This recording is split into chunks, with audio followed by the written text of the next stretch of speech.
Good evening and welcome everybody to the Canadian Football Fanatics, a weekly show, and thank you guys for tuning in to another show on Wednesday night at 6 o'clock sharp. Looking forward to another weekly show talking all things Canadian football. It's that time of year, Blake. It's weather's starting to get bad outside. You come home, get a little cozy, usually get some football on TV. If not, we did get our Canucks back last night. I know they're playing tonight. I'm excited to actually tune in hopefully after the show. I believe they're playing. I don't know what time puck drop is, but I think they're playing in Pacific. They're playing in Abbotsford, I believe. So I would Yeah. imagine probably 7 o'clock puck drop. So it's a great time of year, man. Sports is about to start up here. NBA is around the corner as well. Baseball playoffs is nearing as well. If you're a sports fan, it is the best time of year, as you just mentioned off camera. High school football as well happening. Some JV football that you're hoping to go attend. So I love the time of year, man. The leaves start changing color. I joke with my boss today at work about as long as I'm not working in the rain, I don't mind the rain. But it's been nice. So let's get into it, buddy. We're actually going to change things up today, folks, and we're gonna pass the reins over to Blake for 3 minute drill and a few other things. But Blake, you ready to take over 3 minute drill, buddy? Yeah, I'm ready. Let's do it. Let's do it. You're on the clock. Alrighty. Yeah, last week in the CFL, it was quite the week as it started from BMO Field in Toronto. Back and forth game. The Hamilton Tiger Cats punched the Argos early. The Argos punched back. They had a late lead. The Argos kicked a field goal with under a minute left, but they left too much time for Bo Levi Mitchell. He was able to drive the Tiger Cats down the field to the 40-yard line of the Argos, to be exact. And Mark Leggio with a 47-yard kick that just barely creeped over the goalpost, I might add. And the Hamilton Tiger Cats were able to sweep the season series from the Toronto Argonauts with a 33-31 victory. And then we were off to Calgary and McMahon Stadium, and two teams that have been going in the wrong direction, for one of the teams pretty much all season, for the other one in the last 7 games, and a team that hadn't lost, or hadn't won, I should say, past Labor Day since 2021. That finally ended, as it was the Saskatchewan Roughriders who got a much needed win on Friday night in Calgary by a final score of 37-29. I'm sure we'll talk about this one a little later on, or even after the 3 minute drill, but I don't know what Dave Dickinson was thinking on that last 3rd and 1. Why he didn't have Tommy Stevens in the game, I don't know. Anyways, Jake Mayer throws the what turned out to be the game-winning interception for the Riders, and they walked out of McMahon Stadium with the victory. And then on Saturday, we had our what is now weekly CFL game from TD Place in Ottawa. A couple other teams that have been, I don't want to say struggling, but that might be the right word. Is the Alouettes had not been playing up to their potential the last 2 weeks. The Red Blacks for about the last month, if I'm being completely honest. I'm sure Shane might have a word or two to say about that when he joins in. But it was the Montreal Alouettes who, thanks to their stifling defense, were able to get a big win that puts them on the precipice of clinching the Eastern Division with a 24-12 final. And then the last game of the week, we talked about it last week, whether the Edmonton Elks were for real. Unfortunately for the Elks, I do think they're for real, but maybe not this season. They committed 4 turnovers in the first half. They only gave up 3 points off those turnovers. They were down 3-0 at the half. They came back to tie the game at 10 at the end of the third quarter, but then Trey Ford threw a costly interception in that early in that fourth quarter. The Bombers would go down and score on that possession. They would score a couple more times before the Elks kicked a field goal and ended up getting a rouge to try and end that, or lower that point differential for this weekend's matchup.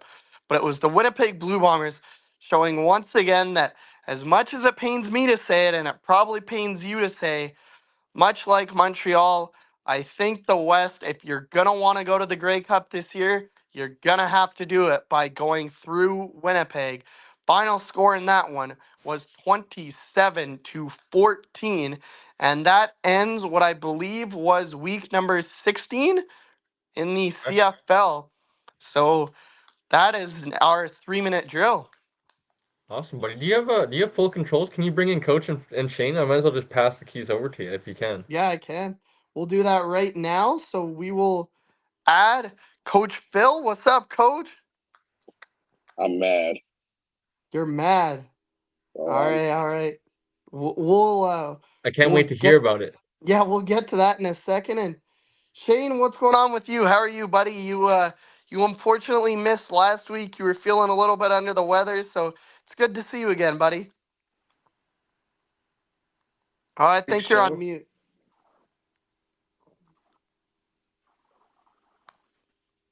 Oh. Still muted. Hey, you made Coach Phil laugh though. That's good. Coach was mad. it's Coach, the you it's, can't be it's, mad no more, Coach. it wouldn't be a show without Shane's technical difficulties. I I don't know, man. agree. No, we got Can you you hear now. me We now? got you. Yeah, we Yeah, got Yeah. you now. Okay. So, I don't know what's going on. I'll deal with it later. Shane, how are you? How was your last couple weeks? I mean, last week was kind of rough. Got hit with a cold bug. Um, but I mean, the Red Blacks have kind of been a hard watch, but gotta go through the injuries, right? I mean, no excuse, but when you lose your entire starting linebacking core due to injury, and two of them are out for the year, it's not going to be an easy recovery there. I'm curious to hear about why Coach is mad. Yeah, Yeah, so let's am do I. it, Coach. What's Why are you up? mad? Rough Riders played well last week. They seem to be on the upswing. Armstead put up like 200 yards. Does it have anything to do with the live that you shared earlier? no, I'm over that. I'm mad at the game of the week that was Edmonton and Winnipeg. Okay, let's hear it. Go. Show's all yours. How do you throw to a lineman running a drag route? Let's be real. What are we doing here? There ain't nothing in the world that makes me more mad than bad quarterback play. And I love Trey. Y'all know I'm a staunch Trey Ford guy. But what the fuck was going on? That was not the Edmonton team that we've all seen the last few weeks. Was the moment too big for them? Were they too hyped up? What how do you throw to a lineman? I don't understand that. It's baffling to me. Just baffling. Yeah, I don't get it either. Like, unless it was some sort of trick play or something like that. But Enough why with the the trick lineman is plays. Enough with the trick. You only run trick plays when you're desperate. They weren't down that much.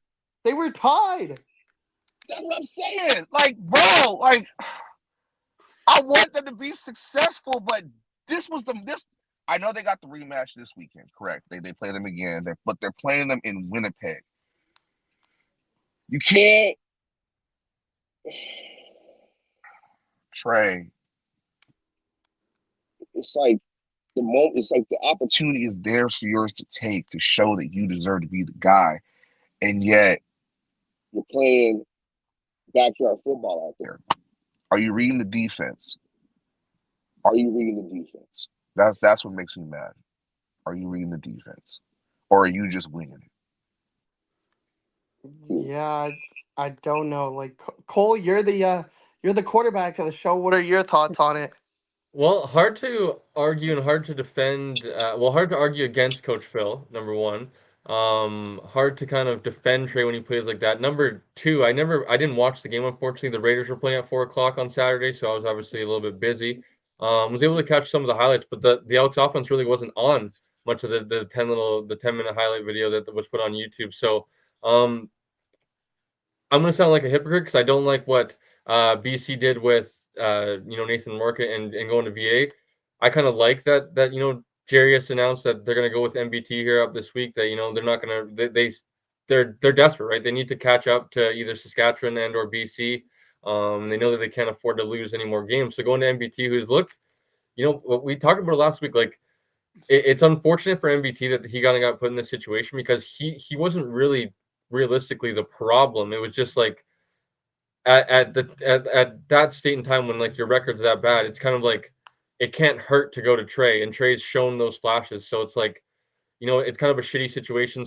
I don't even want to compare it to VA because it's much different because VA was playing at an MLP caliber compared to a decent level that MBT I think was playing at, but he was playing well enough to win them a lot of games. So um, I'm liking that they're going to him. It's unfortunate as a Trey Ford fan and a guy that's defended him multiple times, but he is still a young player. It's unfortunate that this is kind of, I feel like now if you're Edmonton, like what do you do in the offseason when like you need to kind of either basically shit or get off the pot with him, right? It's either you sign him as a free agent or let him walk.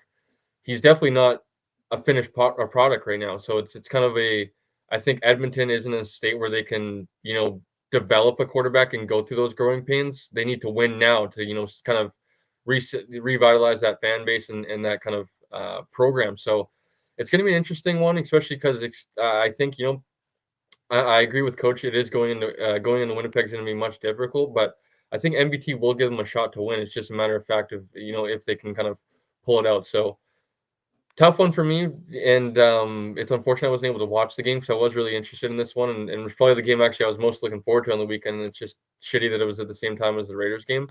But yeah, but it was unfortunate outcome, and interested to see how the rematch goes. Shane, what about you? What are your thoughts on MBT and Trey? I mean, we talked about this a couple of weeks ago. I told you that like there's no guarantee that he's going to come in and be a world beater. We got into a heated argument about that. I don't know. I mean, I don't. I agree with the whole you don't lose your starting job to injury, but Edmonton isn't out of position to lose games.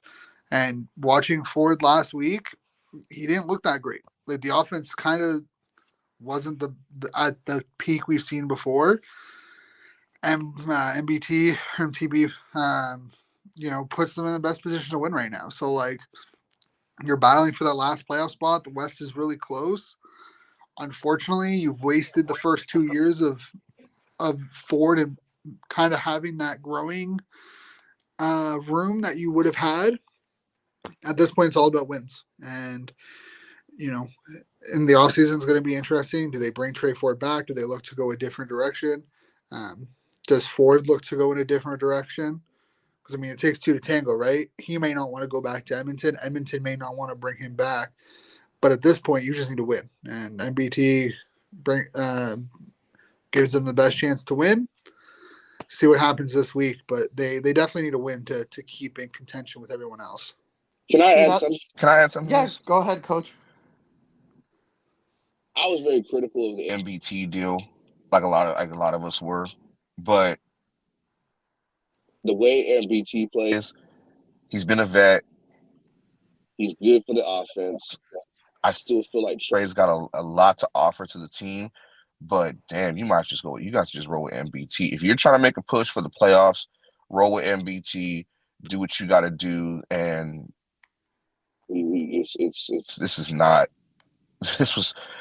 this was not the performance that I was expecting. And I'm not waving the white flag and saying, oh, he's not all that. No, Trey's an incredible quarterback, but this is nut cutting time right now. You can't have bad quarterback play right now.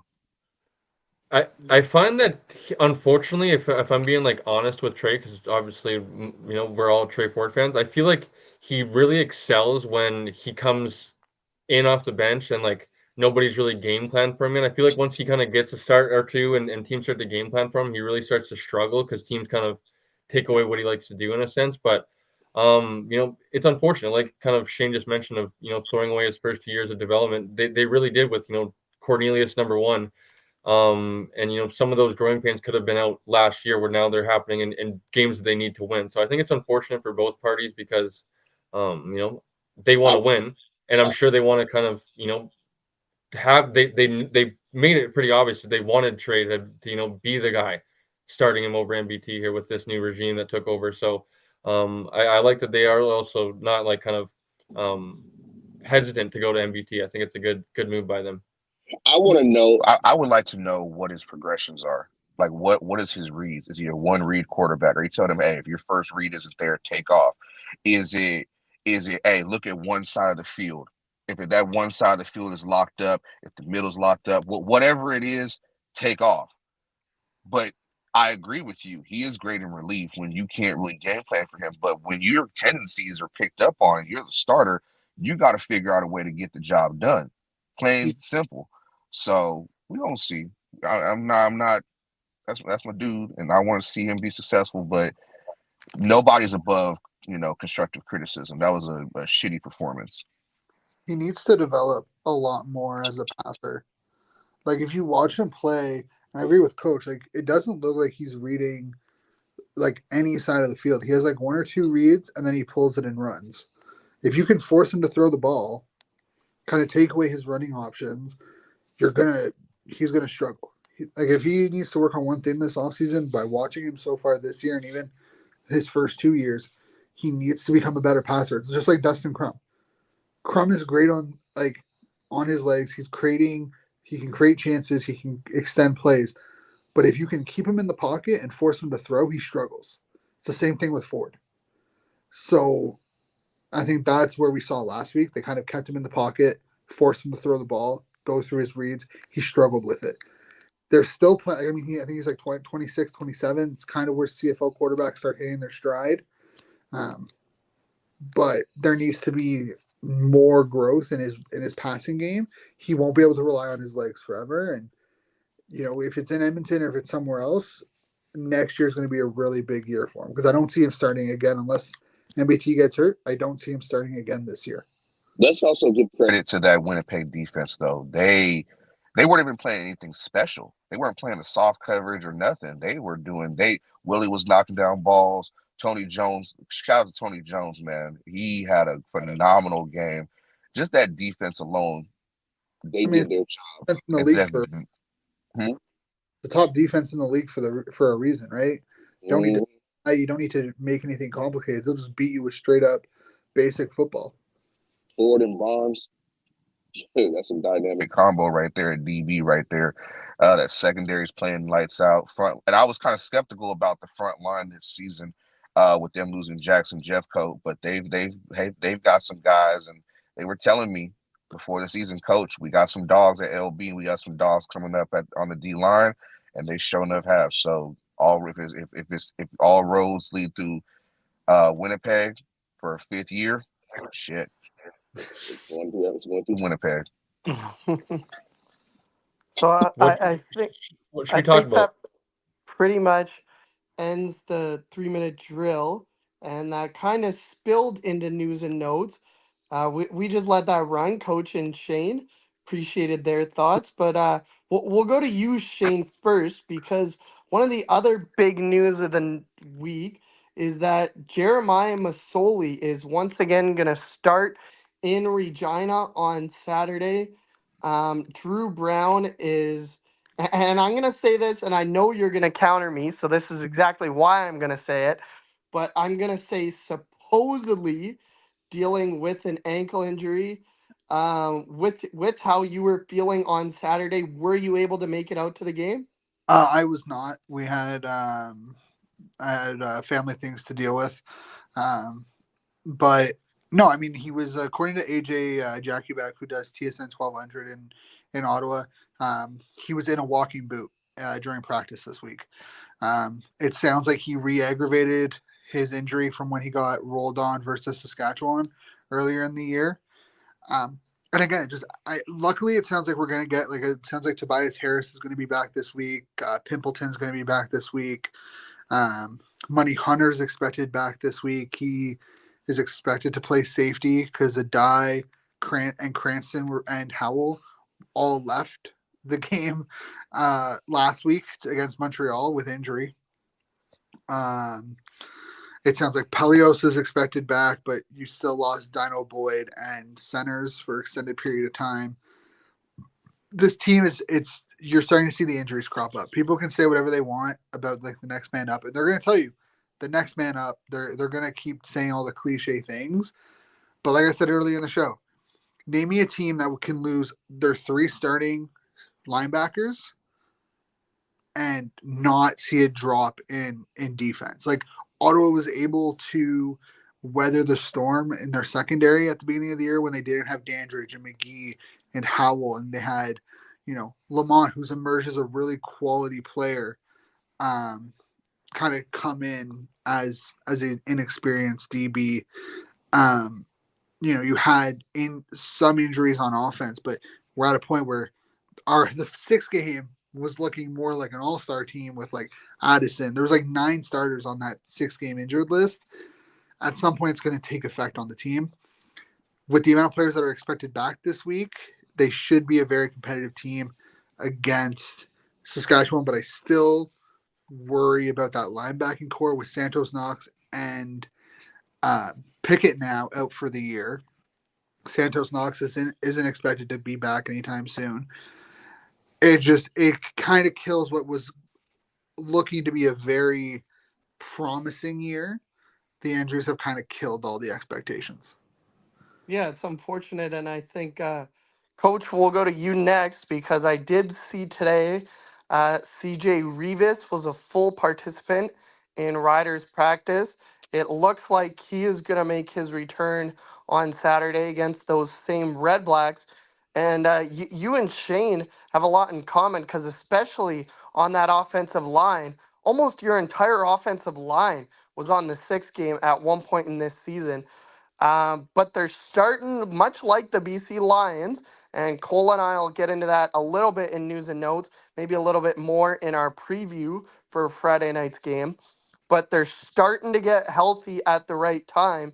So, especially with what happened last week, how are you feeling about your Riders for the rest of the season, Coach? I think we need to just ride the right Quill Armstead money train right now. 206 rushing yards in your first game with a new team. It may not happen again, but that's what we need to establish. We need to establish the run, and with the offensive line being healthy down the stretch, that's going to put us in a great position, man. We got to show that we're dominant in some area. And everybody wants to be dominant in the passing game. Well, let's be different. Let's run this route. Let's run this pill. Mix it up with Hickson in there as well, and we gonna dominate with the run game. I guarantee that. Cole, you got anything to add to news and notes here? Yeah, I was actually able to watch the Saskatchewan Calgary game, and I'm sure as Shane is shaking his head a little bit, is probably feeling a little bit as opposite of Coach. Obviously, though, I think it's kind of like it's like it's a shitty situation for Ottawa because obviously he pops off, but it's like a culture setting move that you don't take no shit in that organization. So it's a good thing. But I feel you, Shane. I would imagine you probably were, I know you're feeling sick last week, but probably feeling worse. Watching him go for 200 yards and helping the Saskatchewan team look a lot better offensively, and get on track a lot of the time, make it easy for Trevor, get him a manageable second down and stuff like that. So I know Trevor didn't have a crazy game. I think he only threw for 1 touchdown, but had like 250 yards or something like that. So was able to be consistent, get the manageable first downs, and I think he could be a big dangerous piece from BC's perspective. I would hate for them to kind of develop a run game because I think that's going to help them offensively, and then that defense is the defense for a reason. So yeah, I'm interested to see what happens this week with Saskatchewan and Ottawa, to be honest. Yeah, I mean the Armstead situation is kind of crappy overall. Like no one's really talking about it, but clearly something happened, and it was a consistent thing. It wasn't like a one-time thing. But I mean, he has the skill. Like no one's gonna argue and sit here that he's not a talented player, and maybe he kind of realizes it, and the conversation with him and Mace might have like there clearly something was talked about. But like, man, if he goes off and he's putting up 1,000 yards and like he's having success, I'm not gonna sit here and dwell on it. Like it happens in pro sports. Guys don't always work out in certain situations, personally or production wise.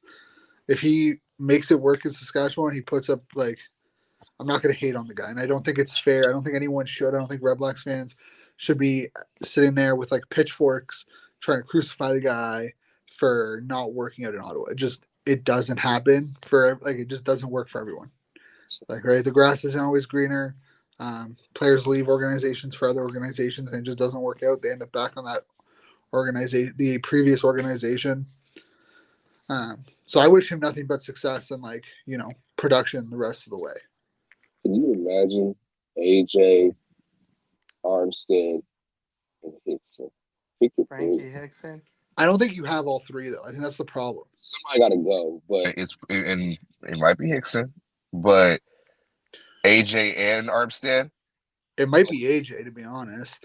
I don't know with all that marketing. Think about it. But that's money, not all that money. With all that money, you might be more tempted to let him go. Maybe. Like, unless there's guarantees in there. I don't think there's many guarantees. Yeah, but all that marketing money. Man, at some point, though, you got to put production and like, value aside. Right? If you can have Armstead and Higginson on the team for 18 games at like half the cost for those two, unfortunately it is a business and dollars speak, right? We see it all the time. Yep. Yeah. Players get released because they're just making too much money for the production that they're not producing. And like, if there's other areas of concern, if there's other guys that need to be paid, and you see AJ, he's had issues this year health wise. It's either restructure his contract or maybe you move on. I'm just saying that, like, if you have to pick an option of who you're keeping, and you can walk away from any money that AJ's having and free up that and give it to both Armstead and Hickinson, or have them at a lower total combined, it's just a business sense. And I mean, when Saskatchewan's pot like is community owned, value the value for the dollars is speaks a lot harder than a privately owned team. Tell you what, hey, let me put my coach's bandana on real quick because I couldn't find my coach's hat. I ain't worried about the off season right now. I'm worried about this week. I'm worried about these next 3-4 games that we got. AJ can take all the time that he needs to get better, because we're gonna push. As long as we got AJ for the BC game and the next Calgary game, to get his legs under him, all that shit, we push to the playoffs, we're gonna have problems. If we lose Frankie, that's okay. But goddamn it, I want power. I want power back there, and that motherfucker gonna run the rock. One way or both of them, one way or another. That's too much. Pause. There's too much meat back there to be let hanging out there. Pause. Okay, but like, are you gonna 50-50 their carries? We can 50-50 realistically, you're paying AJ to be the number one back. Correct. You bring in Armstead as like a relief back. So are you going to cut the carries and give like 75-25? When AJ can show that he can hold down that number one spot, okay, but it's running back by, and as you all know, running back by committee. We're going to do what we got to do, whether it's 70-30, 60-40, whatever the case may be. Is that if that's the case and you're not going to make Armstead, if you're not going to have Let as your number one back, like, you're not running three backs if he comes back, right? Like, you're not going to have him, Hickinson, and Rock on the depth chart at once, because you're not going to be able to utilize all three. Like, I think AJ's done for the year. Like, I think like bringing in Armstead kind of signifies that, like, they may not want to admit it, but the likelihood of AJ coming back this year is low. Because you're not bringing in Rock to be a number one running back just to release him when AJ's healthy enough to be on the roster. So, like, in my opinion, I just look at it as like they're admitting without coming out and saying that AJ's done for the year. Let's see. What's up with the BC Lions? Ben Hladek is coming back this week, and Alex Hollins is not available. Yeah, no, other than that, the only ones that aren't available are Holland and Max Royer, pardon me. Other than that, the Lions are actually pretty healthy at this point. There's about 5 or 6 guys that are questionable. That's nothing new with the Lions. They've been doing that almost all season.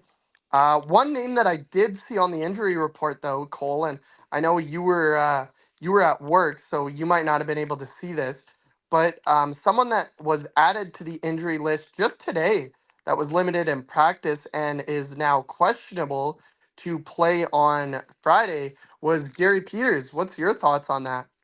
Interesting. I didn't see that. Did you happen to see what it was? Was it his ankle again? I didn't look, to be honest. I just saw that he was questionable and he may not play on Friday. I think it's a Ah, big time loss if he doesn't play. But I think that that's something that probably is more of a wait and see. He's a veteran, played in the system for a while, played with RP.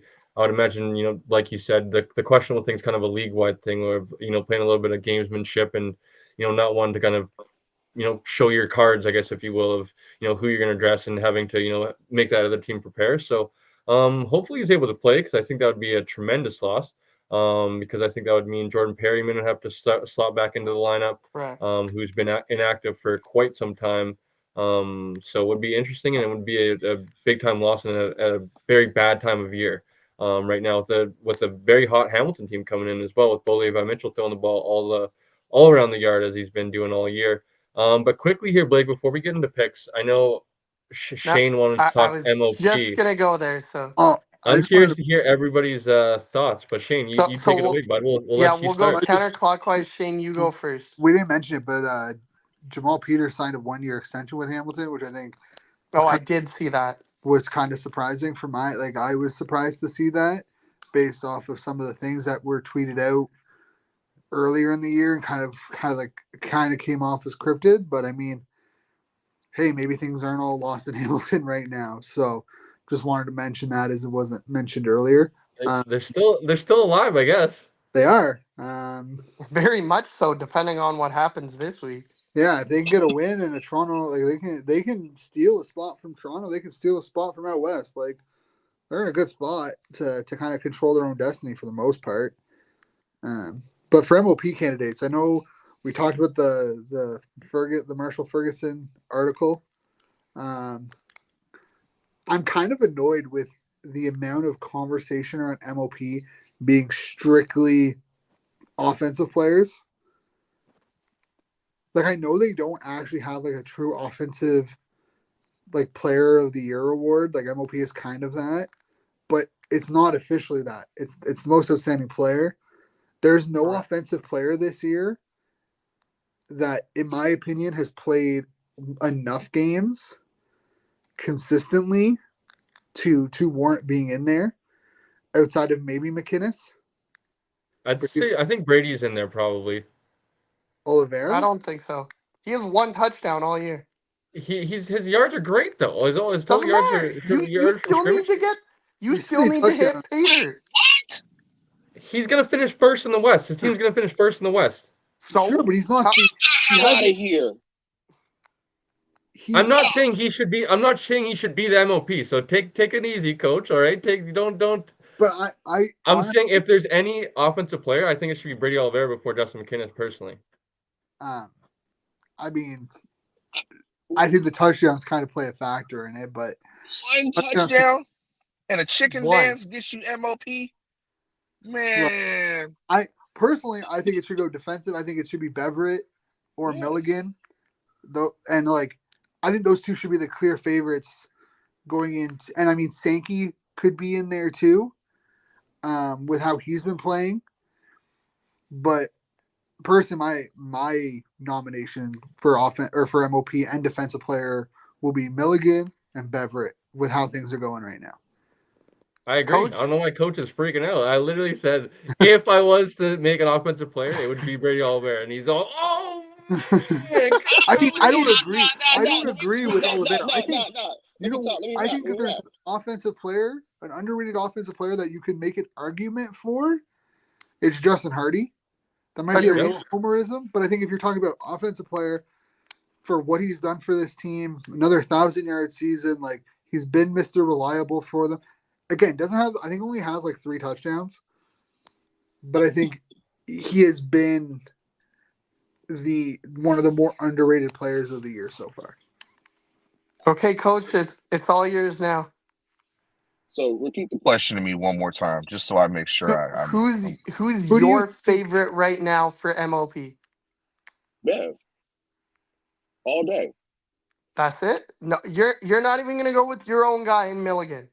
He should win defensive player of the year. Okay. But as far as most outstanding player, it should be Bev or it could be Cole MOP if that's possible. I mean, I think they've done it. Have they? One from the East, one from the West?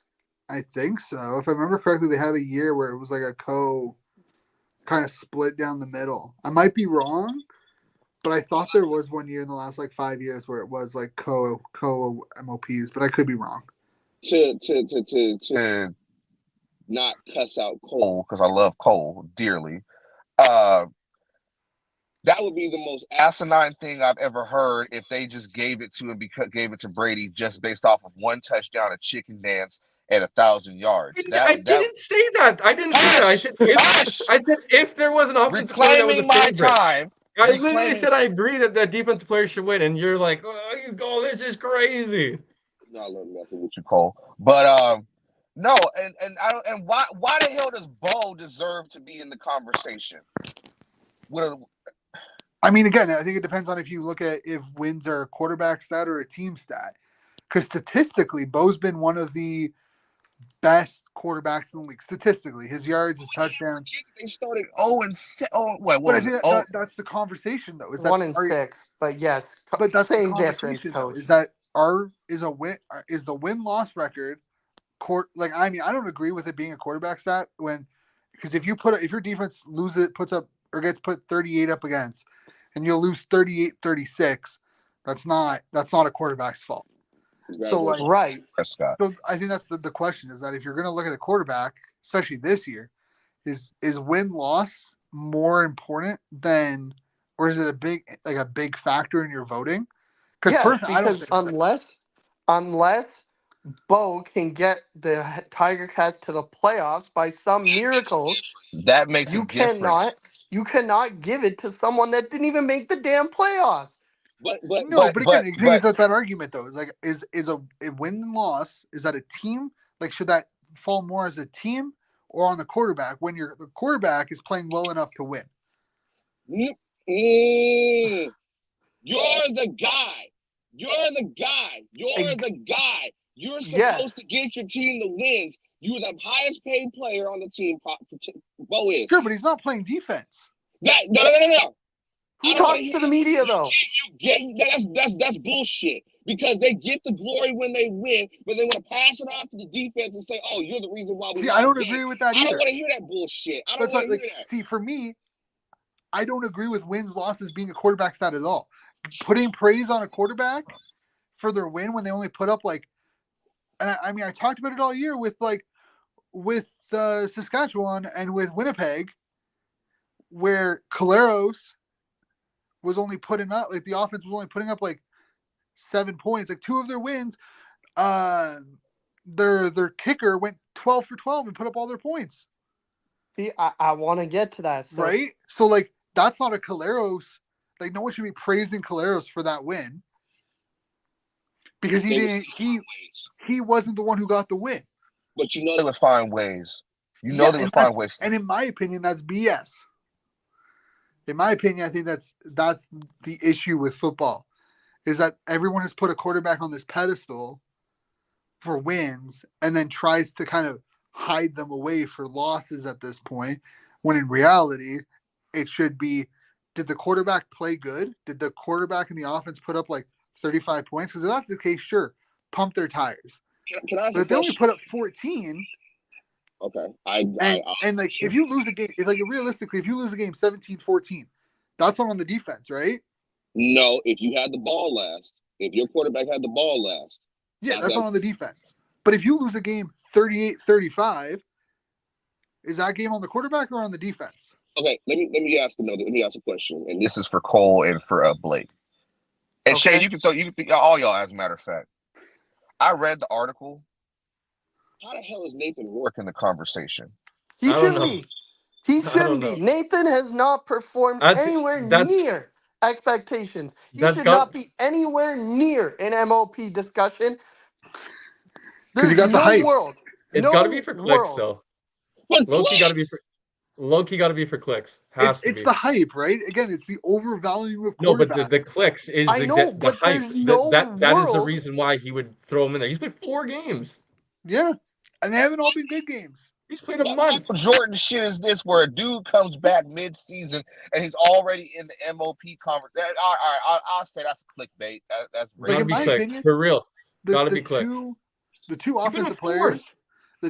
players, that should have been, or three, is McInnes. Before injuries came into effect, it was McInnes, Vernon Adams, and then Phil Pott was the runaway favorite in Yep. Montreal. I think Yep. everyone can agree that like Yeah. the way Phil Pott was playing, it was going to be him. He was going to be the runaway favorite as MOP. And I think That's that's why they fair. play the game though. Yeah, but I agree. I don't but also, why is like McCall Beth? Why is Drew Brown in there? Yeah, there was some questionable Like, I think Drew Brown has played really well this year. He's scraping that the list. bottom of the barrel for these MOP when it's clear that it should be. They don't want to give defense no kind of love There whatsoever. wasn't even a defensive player on that entire list. Which is why they need. I'm like, how is it that these dudes are putting up these numbers on defense? And I understand.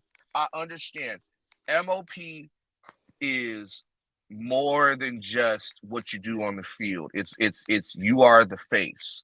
You are marketable. Correct. You are this. You are. It's a pageantry. Correct. I gotta be careful what I say. But the last MOP we had show enough ain't the face of the league. So they gotta pick somebody that is of high character and high morale. Correct. Cole, I have an opinion on, and I know this will never happen, but I have an opinion on who should be MOP. But I want to hear yours first. Are you going Are you gonna say kicker? Sean White? You're going kicker, aren't you? I didn't say it was gonna be Sean White. It should be. If you're going kicker, it should be Lewis Ward. Lewis Rich. Dude's on. Cole? Are you going Dude's on Cole, pace to kick- break Just go. the most kicks in a Well, season and the most are you, made kicks. sorry, in a am I season. supposed to answer who I think MOP is? Yeah. Yeah. I agree with Coach and Shane. I think it should be Roland Milligan or Tyrese Beverette. Okay. Now, like I said, I agree that this will never ever happen. But if we're But I'm just picking a talking about true MOP, it should be one of Sean White, Lewis Ward, or Sergio Castillo. He's not wrong. That's You're the thing, not is that wrong. like I can He's not- understand the line of thinking on this because of Right. what they've done. And why am I right in thinking that? Explain it, Shane, to the viewers. I mean, neither of their offenses, especially over the last, I'd say, 2 months, have been particularly well. Castillo Right. went 12 for 12 in 2 of their wins. Lewis Ward has almost like, I think it's 140 points right now. He's on pace to hit 66 made field goals and have like 72 attempts. Mhm. Like, he's the reason why. Like, I mean, I think he had like 4 or 3 game-winning kicks. Mhm. And I mean, again, Sean White with his record and all that, and again, also a big reason why, BC's offense got points early in the year when, I can understand the line of thinking for a kicker potentially, or should be in the conversation. And it makes Special Teams Player of the Year award very, very hard.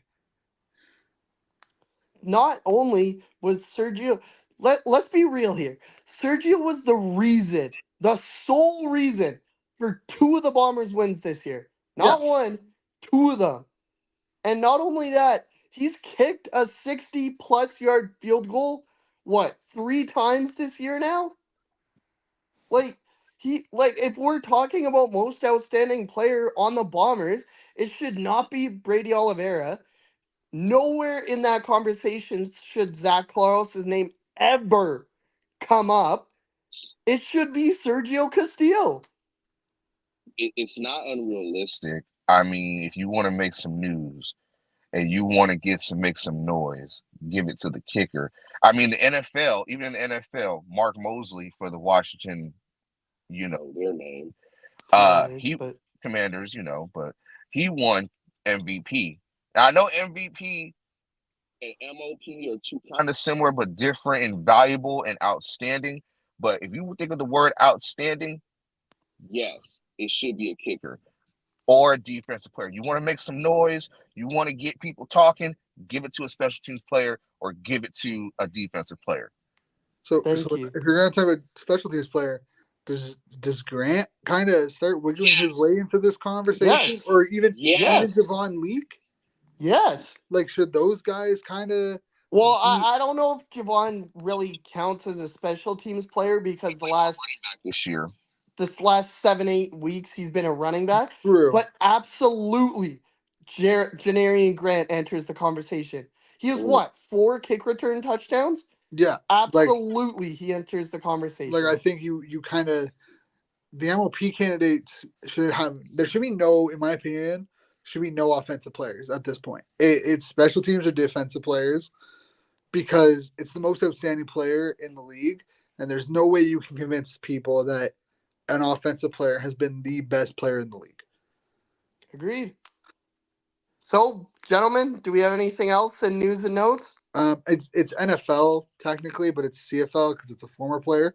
Alex Singleton out for the year with a torn I did ACL, see that. which is just killer. Dude has done worked. Was named captain this year with the Broncos.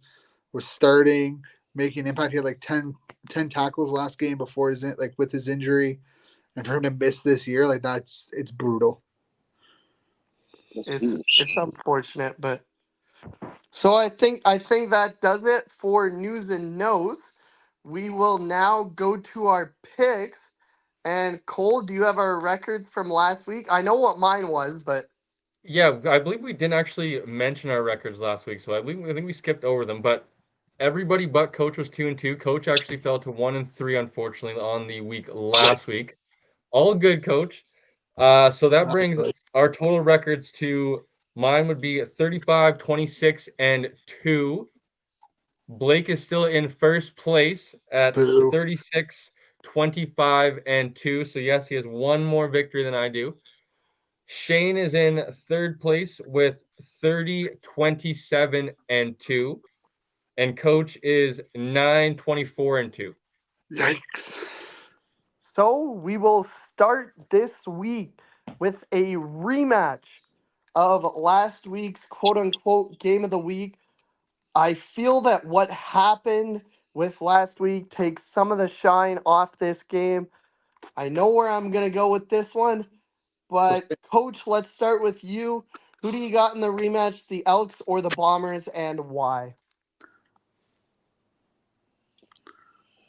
I'm gonna go. My people let me down. I'm gonna go with Winnipeg.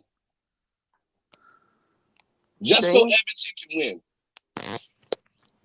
I'm going Shane? Edmonton. Really? I've liked what I've seen out of it out of the offense with MBT under center.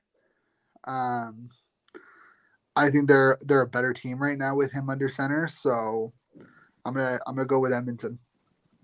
Cole, you're up. I'm going to let you go first. I'm going to go with the Bombers, unfortunately.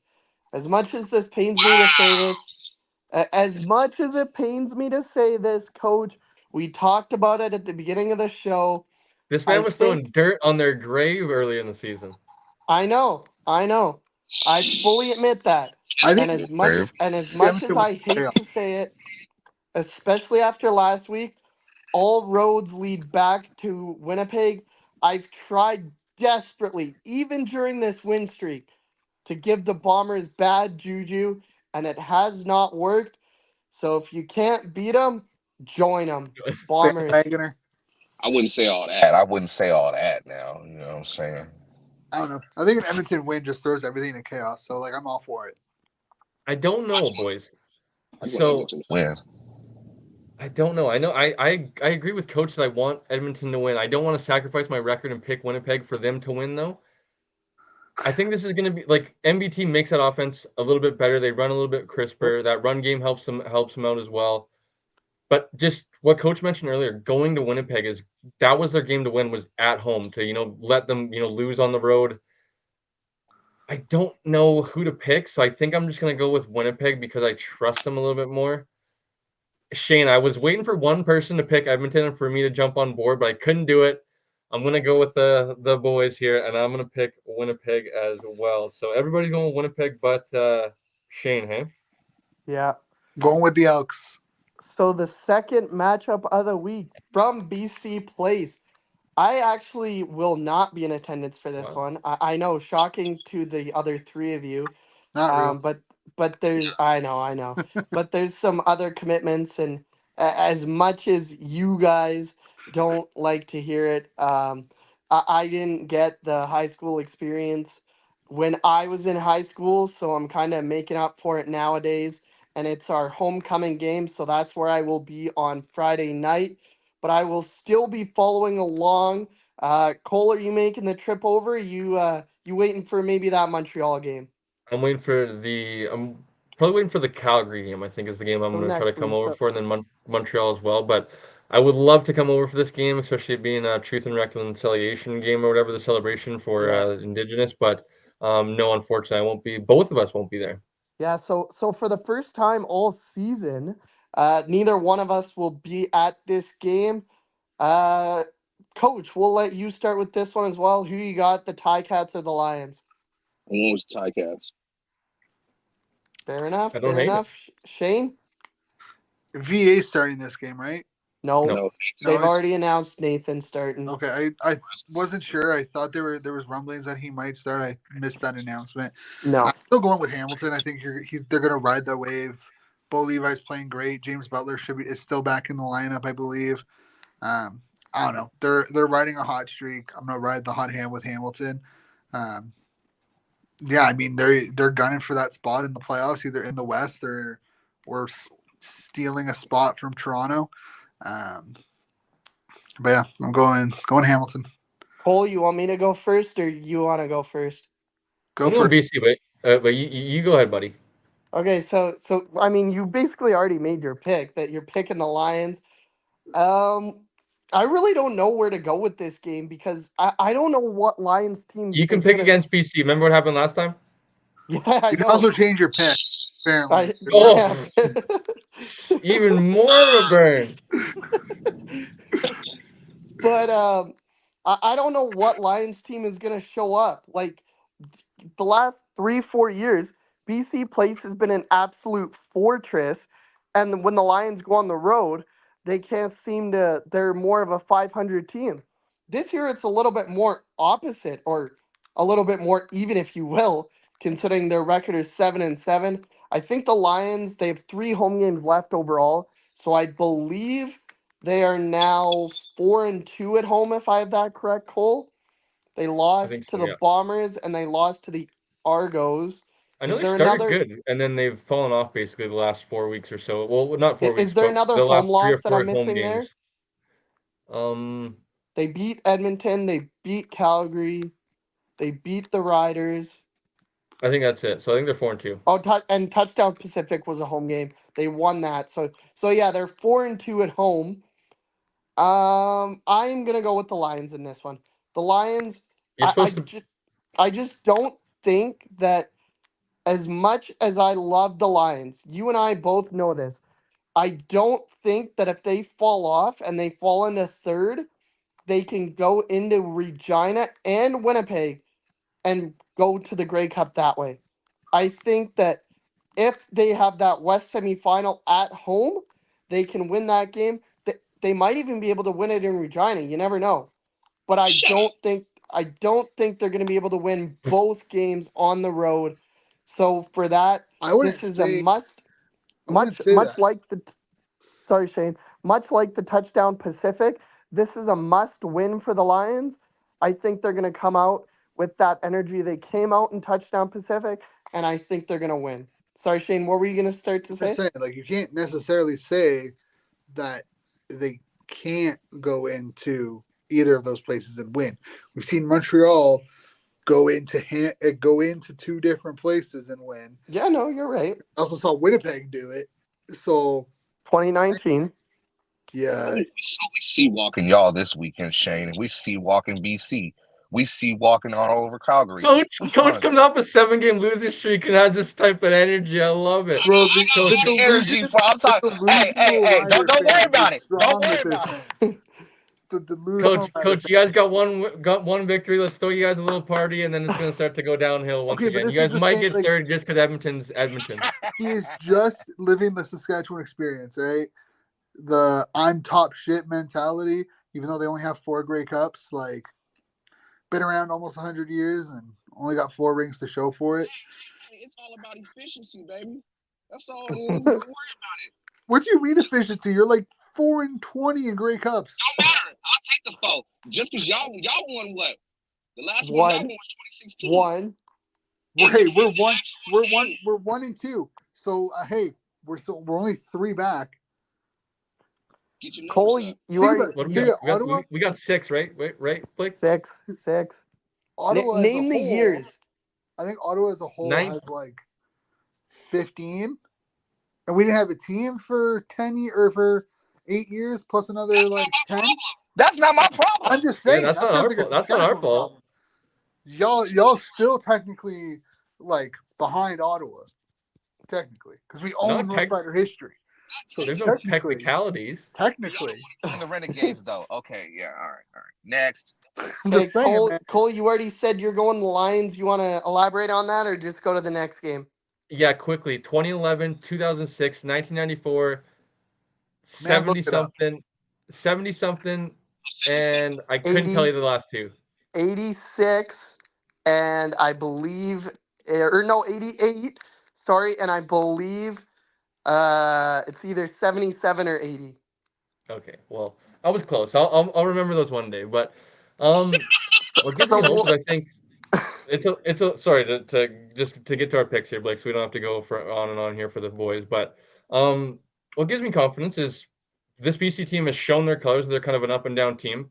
They had a bad game. What I am probably concerned about is what Shane said all year of them coming out of a bye week. I'm hoping the kind of the opposite this time of, maybe they're a little bit I energized. They don't realize that, know. there is a light at the end of the tunnel now. The season is near. They have 4 games to go and then a bye week. So it's like, Correct. shit or get off the pot. It's time to fucking win and time to get into, like Shane mentioned, it would be shitty to, go on the road to Regina and go on the road to Winnipeg, but football, it being not 7-game series like it is or even 5-game series like baseball or hockey, right? It's on any given Saturday, on any given Sunday, whoever shows up and plays the best. So I think getting into the playoffs and getting hot at the right time is important. The scary thing is that it could be anybody right now. It could be Saskatchewan, could be Edmonton, could be a crossover team. So I think that also gives me hope because BC could also get hot at the right time. They've shown flashes. They've shown that it's there. It's a matter of doing it on a consistent basis, what they haven't done. And they've took in terms of, I've said it all year, not playing complementary football. When the defense actually has a decent performance or two, they're able to, get some stops, get some turnovers, stuff like that. The offense just doesn't show up. When the defense shows their true colors, the offense doesn't do enough. I think Gary Peters, hopefully he's able to play. I know you mentioned that earlier. I think would be a pretty a big loss in this matchup.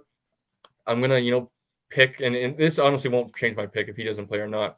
I'll still go with the Lions, but I think we also didn't see last week. William Stanback gives me confidence, and as coach has gotten a whole lot more confidence in the last week because of Rox Armstead running the ball. William Stanback's done that all year long, and he catches the ball to the backfield as well. So and he's going to be pissed because after what happened in Toronto, he was not the first rusher to get to 1,000 yards this year. Yeah, so I think we need to get him established. I know I was joking with you that you couldn't use it in your 3 keys to the game. We need to go back to that. It was good luck. So 3 keys to the game. Number 1, give William Stanback the ball, throwing, running. I think he's a big time weapon for us, and kind of maybe the quarterback is the engine of our offense, but I think the straw that stirs the drink for that offense is the running back and William Stanback. So I'm going to pick the Lions and feel good about it, especially because they're at home. But really, actually, honestly, I think this is going to be a shootout in my opinion because that defense is really questionable. I think Bully Evan Mitchell is going to be able to do what he did all year long and have some success offensively. I'm just hoping that the Lions, like Coach says, have the ball last. Quarterback gets the win. It's all on the quarterback, baby. But I'm going with the Lions to win. Quick question: what years did you guys say the Lions won their Grey Cups? 2011, 2006, 1994. I think he said 88 and 70 2000 something. Oh, 2000. Yeah, I forgot. How did I forget about 2000? We just celebrated that. and 80. I think it was either 77 or 80. Okay, so you guys were kind of right. I was 3 for 6. So That's fine. it's 2011, 2006, 2000, 94, 85, and 64. Ah, okay. That's fine. I wasn't even a thought in my dad's mind back then. So So for Saturday, the CFL on CTV game, Coach, you being down in Washington, do you guys still get those one on ESPN Plus or CFL Plus or whatever you guys watch it on? I get it on CFL Plus. Okay. So I know where Coach and Shane are gonna go with these picks. So we're gonna do you? change it up. Do you? Cole, you go first. Who you got in this game? Yeah, I'm sorry. You're gonna have to go first. I was actually gonna change things up, and I was gonna actually ask Coach and Shane to convince me why I should pick one of their teams this week. Because I Who's actually Okay, don't know who to fine. pick. who said So I'm I'll picking? go first, and I'm gonna be even more of Coach's friend, not so much of Shane. Rude. I am going to go with the Riders in this one. I just think that whatever mojo they had in post Labor Day for the past 3 years, they were finally able to get rid of it. Rock Armstead, he's not going to rush for 200 yards again. Let's get that real. But I think he's going to have another good game. He might rush for over 100. And something else that gives me confidence with the Riders is that I believe it was Sam Emelis, and I should know this because whoever it was, I had them in fantasy, but did not have a very good game in Calgary last week. I believe he had one catch for 22 yards. So I don't think that's going to happen again. If the Riders can become more balanced, I just, and especially with what Shane said earlier in the show, I feel bad for the Red Blacks. I think they're still going to get second because of what we're going to talk about next. But I just don't like where they're going right now. I like the Riders a bit more. That's why I'm going to go with the Riders. Coach, you're up. Now I'm gonna let Shane go first. Go ahead. Go ahead. Oh, I'm picking the Riders. What? I look. I worry about the injuries. Like I said it earlier, not having Santos Knox and Pickett is a huge loss. Not having Carter is a huge loss. Yes, we're getting Tobias Harris back. We're getting Money Hunter back. I don't know. I don't feel confident saying that this is going to be enough to make a difference. Pimpleton's coming back. Like the injuries that Ottawa has suffered, I'm not sure these guys coming back to the lineup this week will make that much of a difference this week, especially on defense. The last week their front seven looked rough. They looked like they were struggling for the most part, and I think Saskatchewan's going to take advantage of that. Like I think Taylor's done well. I think Williams did well in replace, but you can't to expect the level of production not to dip when you lose two basically perennial all-stars in Santos Knox and Pickett is, in my opinion, you're delusional at that point. You're going to see a drop off there. Taylor's done well, but he's not really a middle linebacker. He's more of that weak side linebacker.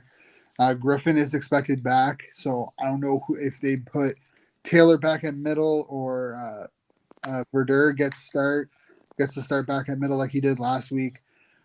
There's too many question marks with injuries right now for me to, and I hope they win. I would love for them to win and clinch a playoff spot, but I think the injuries right now are just they're going to be a problem. Saskatchewan's getting healthy right at the right time. Rock's going to have a chip on his shoulder. I don't know. I have troubles believing that this team can win right now with the amount of injuries they're having. I think next week will be different because Pimpleton will have a game. Tobias Harris will have a game. If you've had serious injuries, you know how hard it is to go from being out for 6 weeks and be back at like what you were pre-injury a week of practice. So I think cautiously we should be optimistic, but I am going with the Riders in this game. Coach, Yeah, 2 for 2. You going with your Riders as well? yeah, I'm going with us. But I had a whole spiel. I had a whole thing. I had campaign posters, the whole nine. Nah, I think with us getting not cool, right cool, about to run over these motherfuckers, and we gonna do our thing. Cole, if you like a strong box, come play with us, man. Rock with us this week. Clean sweep. Clean sweep. Cole's going with the Riders. All right. And like, don't get me wrong, I want Ottawa to win. I want Ottawa to win. I want them to clinch. But when you look at the team on paper, and if any Rough Rider, like any Red Blacks fans are out there, be like, "What is this guy talking about?" You die with the Red Blacks. On paper, the Rough Riders are the better team, given the situation that Ottawa's in. They should be the favorites to win, but there's reasons why they play the games. But I still think the Red Blacks are just going to be tough. Like No, that. and I agree with you. It's It's gonna be like when it's like when VA first got hurt and Jake Dolegala started against the Elks. Like I picked the Elks because it doesn't make you any less of a fan, but you got to be realistic about the situation that you're in. You're gonna drop some games. You gotta look at the schedule and look at what you have and realize we may drop this one, but we're still gonna put up a fight. And you never know what may happen. I mean, shit, I love Jeremiah Masoli, but is it going to be one of those games where our defense is gonna y'all gonna have to throw the ball. Y'all gonna 100%. And like that secondary is dangerous. disgusting. Oh, love it. But and CJ's back. We're gonna hit. We're gonna establish that you hate running the ball on us. And I love Maul. I love all the guys that are in the backfield running the ball, but no, clean sweep. All right. Last game of the week. I know where I'm going to go with this, but Shane, let's start with you. The Alouettes going to BMO Field, the second straight Oh, home game for the Toronto Argonauts. The Alouettes have a chance to clinch the Eastern Division with a win or a Red Blacks loss earlier in the day. So technically, by kickoff, they will know whether or not they need to win the game. However, that will not make any difference to the depth chart or anything like that. Who are you going with in this game and why? I'm taking the Alouettes. The Alouettes have proven that it doesn't matter. I mean, they've gotten players back, which have helped because I think if you were to go without uh, Jerry Grant and Mac and Philpott for a long period of time, they would struggle. Uh, Fletcher has looked great as well in that backfield. Fajardo's looked really good. That defense has been great. I think Duquois is still expected to miss this week though. But Beverett, I mean, again, he's my Eastern MOP and Defensive Player of the Year candidate now with pick it out for the year. Um, and I think that defense is gonna be too good. Chad Kelly hasn't looked anything like he did last year. That team has a lot of holes offensively and defensively. Their saving grace has been Grant. So I think at this point, Montreal, I don't see them not being the team to represent the East in the Grey Cup. They're gonna take the East final after this week, and it gives Ottawa a chance to secure second next week if they can't do it this week. Coach, do you think the Owls clinch the East Division this week and they'll host the Eastern Final on November 9th at Percival Molson? Cole, you're gonna hate me for this one because we've been saying fuck him for weeks, but I'm gonna go with the Diddler. That's fine. You're right. You're right. You're right to your own pick, coach. Nah, fuck him. I'm gonna go with the Alouettes, man. Yeah, Go win the East. Fuck that guy. And you know what? Nah, I can't say it because then they'll revoke my field. You know what? Yeah, let's go with Alouettes. I'm gonna be nice. I'm not gonna say anything out of pocket. That's the late night show. Cole, Just are kidding. we uh are we They going always to watch it. clean are Yeah. we going clean sweep again? Yeah, I think clean sweep. I will say to kind of throw this in there, I think Toronto is going to be a tough out in the playoffs because, as I've said all year, they have like great lines of scrimmage. They can run the ball, and I think we all agree that not a fan of number 12, but when he is maybe per se on, he makes them efficient offense. Like he gets them Yeah. into scoring positions, and if that defense is able to do enough, especially with Wynton McManus coming back, like I think they'll be. I'm not going to say that I'm not going to pick them outright over Montreal or over Ottawa, but I think they're going to be a tough team to whoever's going to have to play them in the West or excuse me the East semi first. But that being said, I'm going with Montreal. Like Shane said, they've proven that they can lose a game or two, tie one, and they're still the team that they've been all year. Getting healthy at the right time is important. I think I agree with Shane of not being able to withstand this without those three big-headed receivers. Getting some of them back is definitely going to help, and allow Cole Speaker to kind of slide back into more of like that secondary type role where he doesn't have to carry the load offensively. William Fletcher's running the ball nicely for them, and Cody Fajardo was basically just doing enough. He's not fucking things up. So I got the Alouettes as well, and I think that makes it a clean sweep, doesn't it, Blake? Yeah, it does. The one thing I will say though is the Toronto Argonauts are very similar to the BC Lions. The only difference, I mean, they have the exact same record right now. The only difference between those two teams is that I would say the Lions are a lot more secure in their playoff positioning because of the schedule, both the Lions and the teams chasing them, and B, just the fact that Calgary is absolute dog, you know what, this year, and Edmonton had such a terrible start, and then the Riders went the 7 game winless streak, whereas Hamilton, who is chasing Toronto, is heating up at the right time of the year. So I think the Lions are a lot more safe in making the playoffs. I'm not going to guarantee that the Argos are going to make the playoffs this year. I do think that no matter what happens in the game before, like I said, technically the Alouettes will probably know before the game starts. I don't think that'll make a difference to them. They'll want to win anyways, and clinch on their own terms, if you will. Yeah, and I Right. think based off the way the schedule goes, if Hamilton does beat BC and Toronto does lose to Montreal, it sets up a very interesting last couple of weeks because Toronto's on a bye next week. Hamilton plays Winnipeg, so if you're 2 points back heading into that game, Hamilton has a chance to at least tie points wise. Correct. And then Toronto plays Winnipeg. They don't play each other the rest of the way. No, Hamilton swept them. They have the tiebreaker. Yeah, so like if Hamilton can go into a tie into their bye week in week 19, you can have a final 2 weeks where Hamilton plays Calgary, Toronto plays Ottawa, and then Hamilton plays Ottawa and Toronto plays Edmonton.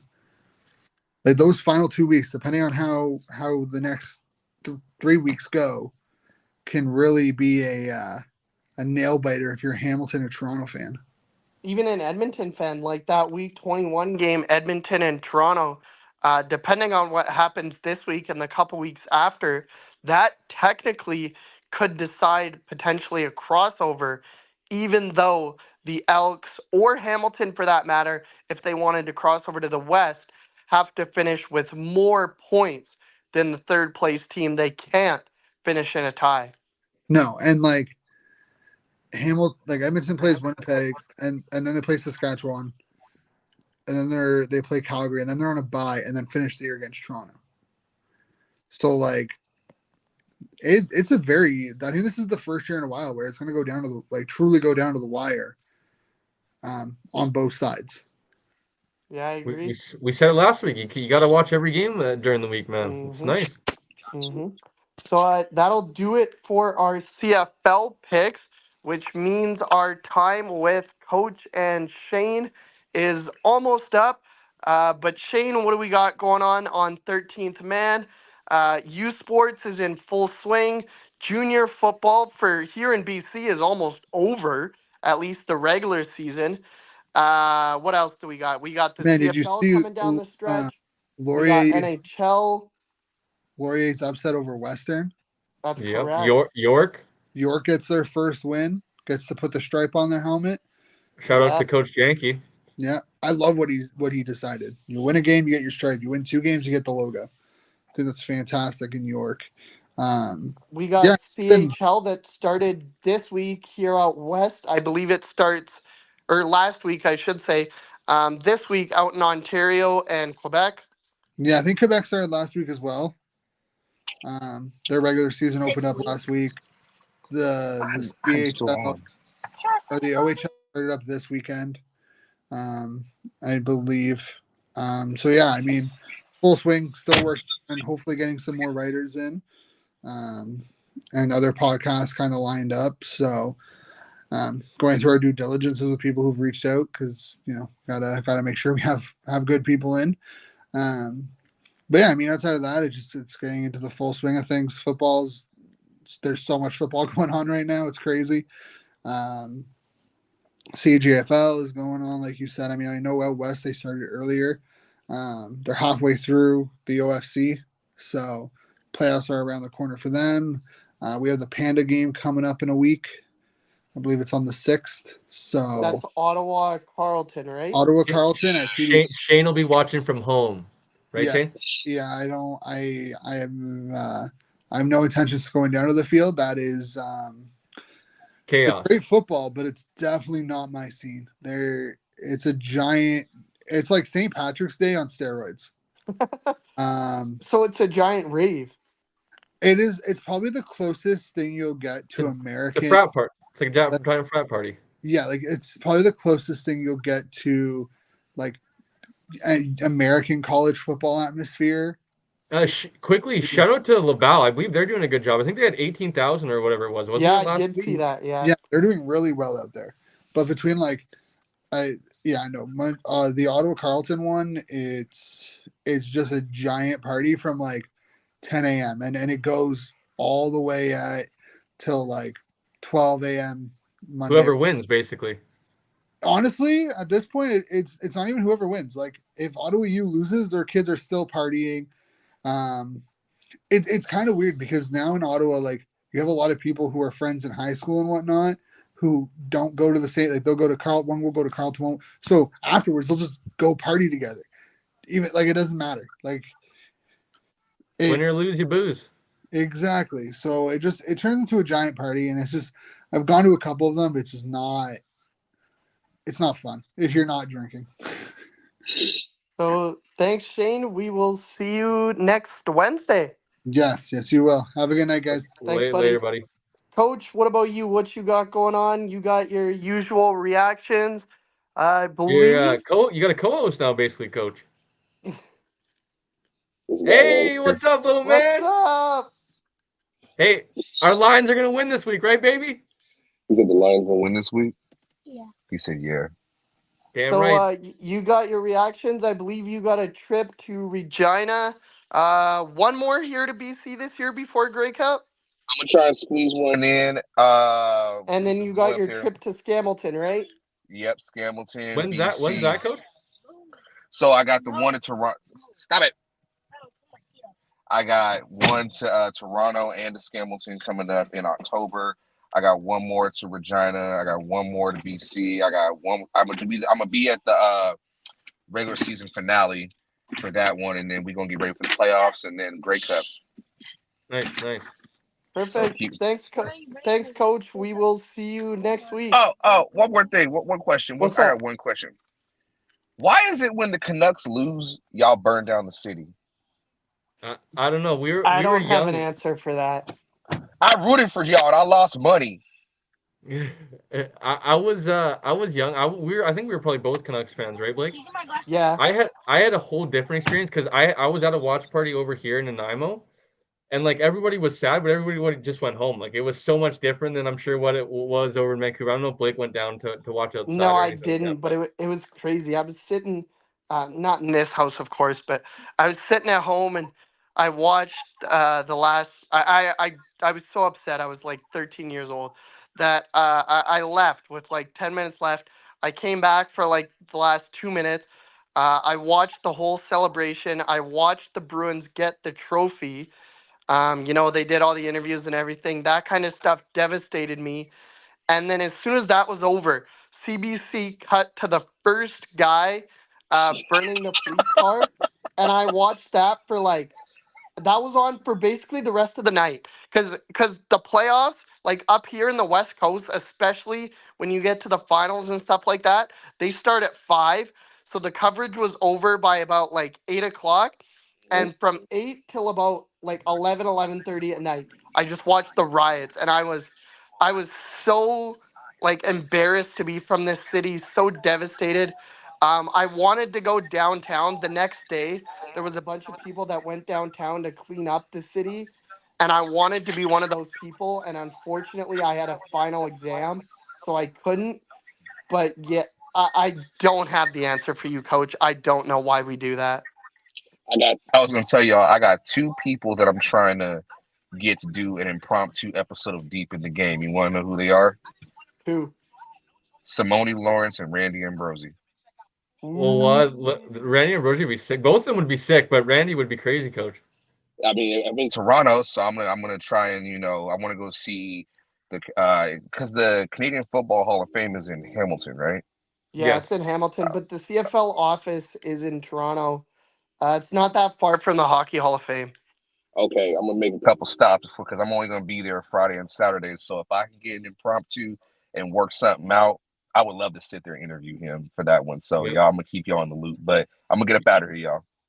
Thanks, Later, coach. coach. Have a good night with the little guy. All right, take it easy. Yeah. Later. All right, Cole. So that leaves one more segment for you and I. And we went a little long, so I'll try and wrap this up quickly, as well as pull up the games here. Yeah, I can do a Uh, Blake so you don't have to leave the screen. no, I got it. I got it. There we go. Ooh, where did I go? Ooh, there we are. There we go. Okay, I'm back. So week 11 in our BCFC. Uh, do we have to talk about last week? I don't really want to. No, last week was over with. I would love to torment you, but honestly, I can't really do that with the Raiders at the current state they are. So I will Yeah, plead the it's fifth. I it's will let you get away with this. Hopefully, Mob Squad's watching, and I know he's probably just as embarrassed or frustrated. But it's oh gonna my happen, man. Throughout the it season, you're gonna was have games like that. I just really hope that come playoff time, nobody. Well, it's not gonna happen because Oki's gonna play Valley and wax the shit out of them in the first round. But just not a fan of Valley. Never been. yeah, no, it's unfortunate. The Rams, for anyone that doesn't know that watches the weekly show and doesn't keep up with the BCFC.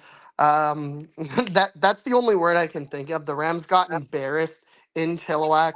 The final score was 33-5. And with that Rams loss and Valley win, that also unfortunately eliminated the Raiders from playoff contention, even though they beat the Kamloops Broncos by a final score of 24-14. The only other game last week was the Okanagan Sun helped out the Langley Rams as they were able to beat West Shore by a final score of 24-10, moving them to 9-0 and clinching home field throughout the playoffs. So this week's picks, we have those very same. The Rams are on a bye this week. They're not playing, and then their last regular season game is next week. To start off the week, we have those very same Valley Huskers going to Kelowna to face off against the Okanagan Sun. Cole, who you got and why? I'm going with the Sun.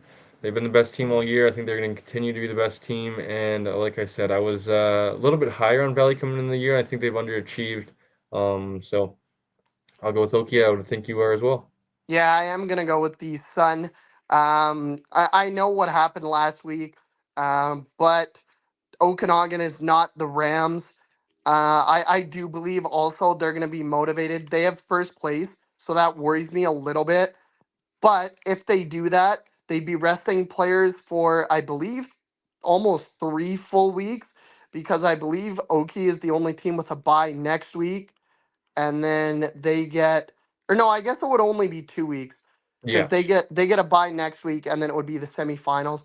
But it would still basically be 2 full weeks, and we've seen time and time again in the CFL, NFL leagues like that, that doesn't always work if you give those players enough or too much of a break. I think that Okanagan is going to be motivated to finish 10-0. And frankly, even though what happened last week happened, I think that even Oki's backups are better than Valley's starters. So for that reason, I'm going to pick the Sun. Yep, agree with you, buddy. And then game number 2, I believe this one is over in Victoria again, correct, Cole? Correct. And it is for the third and final time this year. Your Vancouver Island Raiders in their second last game of the season facing off against the West Shore Rebels. I can tell already by your face where you're going to go in this one. Why are you going to go there? Oh. Well, Blake, as you know, the last time they played the West Shore Rebels, actually, let me check here. I know, so the last time they played the West Shore Rebels, I picked against them. The first Correct. time, I believe, I went out and picked the Raiders when Sadler Smith played against them. Correct. He ended up getting hurt, I believe, late in that game or the next game early in the first quarter. I can't remember correctly, but wasn't in the game for the next game. So that's kind of more my reasoning on picking them. That being said, I have to go with West Shore. Once again, even with Sadler in the lineup, they proved me wrong. The Raiders proved me wrong last time. Unfortunately, going with them, I thought they would match up a little bit better than I anticipated. West Shore's defensive line really just ate them alive, and I think that's going to be another problem. Again, it was unfortunately, we saw VI and Kamloops early in the season, and VI was able to blow them out. Kamloops D line did a really good job of getting pressure on Sadler Smith for most of the game.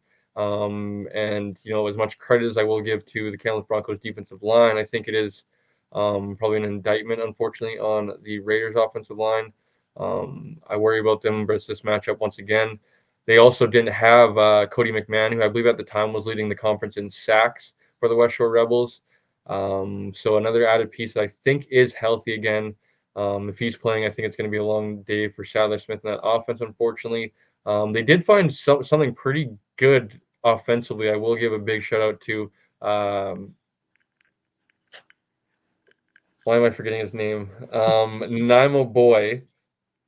Rondé Lyle, former John Barsby product, running back, undersized kid. Actually, was committed to the University of British Columbia. He's teammates with Ches Rendar-Breckman and Kai Rendar-Breckman, who both committed to UBC. Ches Mhm. played last year on the team, was number 20. He played like some DB and then went over to receiver. He had the punt return touchdown versus St. FX. He's now playing some boundary half for them this year. He was teammates with them. Went to John Barsby. I don't think they won a championship. They went to a championship. Um, went to a 2022. very went to a very good program in John Barsby. Like I mentioned, was committed to UBC, and some things didn't work out. The Raiders were able to land him. He's actually a very undersized, kind of like a scat back type. Uses his speed, but they put in a wildcat type package, and he was very, very effective.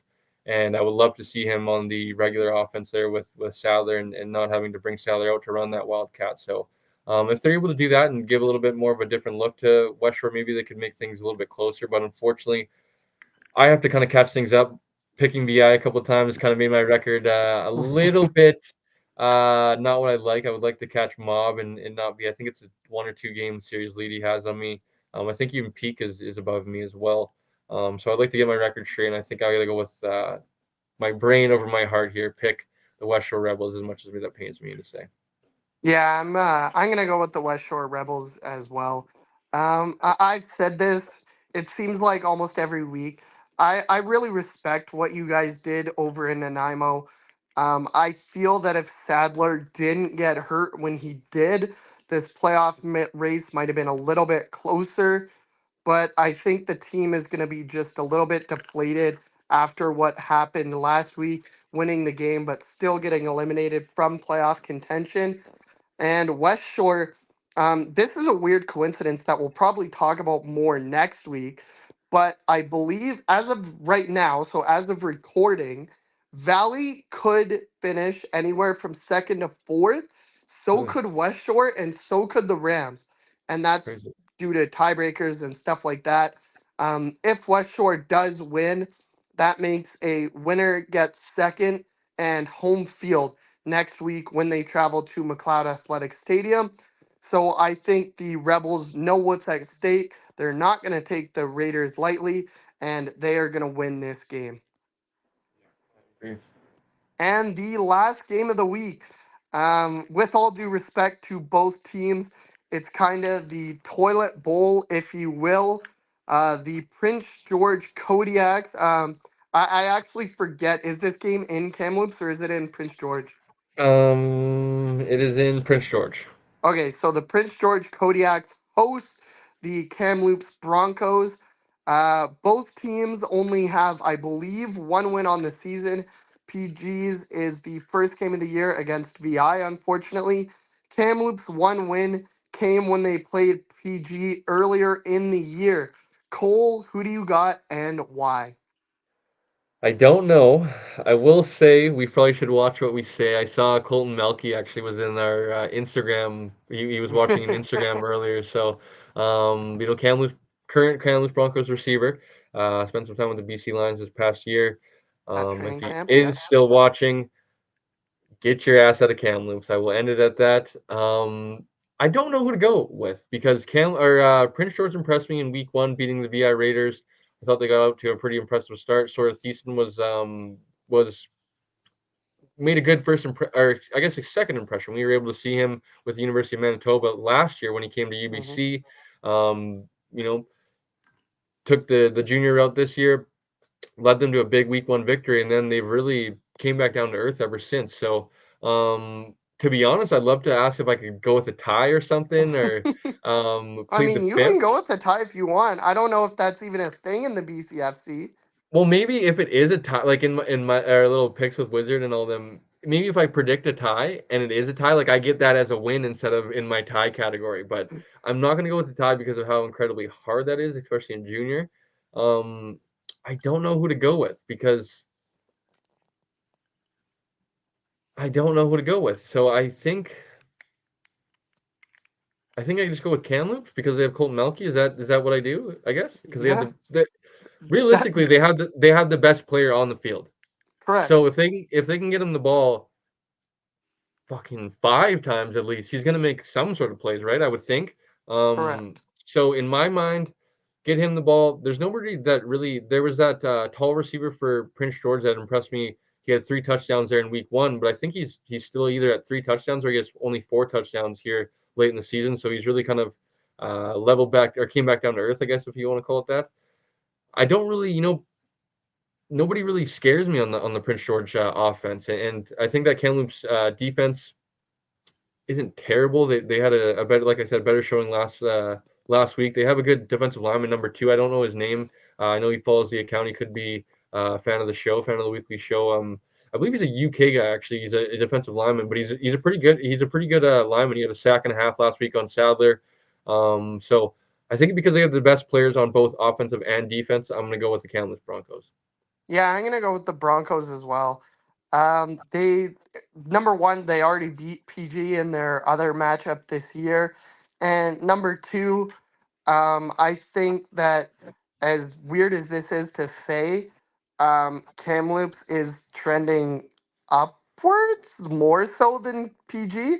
Like PG won in week one, and then they haven't won since, and not really any of their games have been close. Like even when they played Kamloops, Kamloops pretty much took them to the woodshed. Like I think they beat them by 20 points or something like that. So I feel bad because those people up in PG, like their junior, no matter what it is, they go out for their junior because they are so far up in the interior that they have nothing else. Like they have the Kodiaks, they have the Prince George Cougars, and that is pretty much it. Because like it's way closer to go to Alberta than it is to go to the lower mainland of BC. So they It go is. out hard for their teams, and I just feel really bad. They have the most loyal. Wizard put it out earlier this year that they have the most loyal fans year after year, and it gets raucous from what I've heard up in PG. But for whatever reason, that doesn't seem to help the Kodiaks. I am going to go with the Broncos as well. Yeah, well said, buddy. So lastly, before we get out of here, got to pay the bills, Blake. Rouge Football, partner of the show. Stay tuned, folks. Going to be doing some content. The Flag League just started up here on Monday. Hoping to maybe get out a video or two for the Rouge football from Area 51 here in maybe 3 or 4 weeks or so.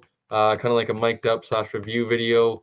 Getting the balls out to the community over here. Gave a few balls to the Southside program, John Barsby. So hoping they're kind of using them in practice, whatnot. Hoping to get a few more out to the few other programs, football in Nanaimo, NDSS this week.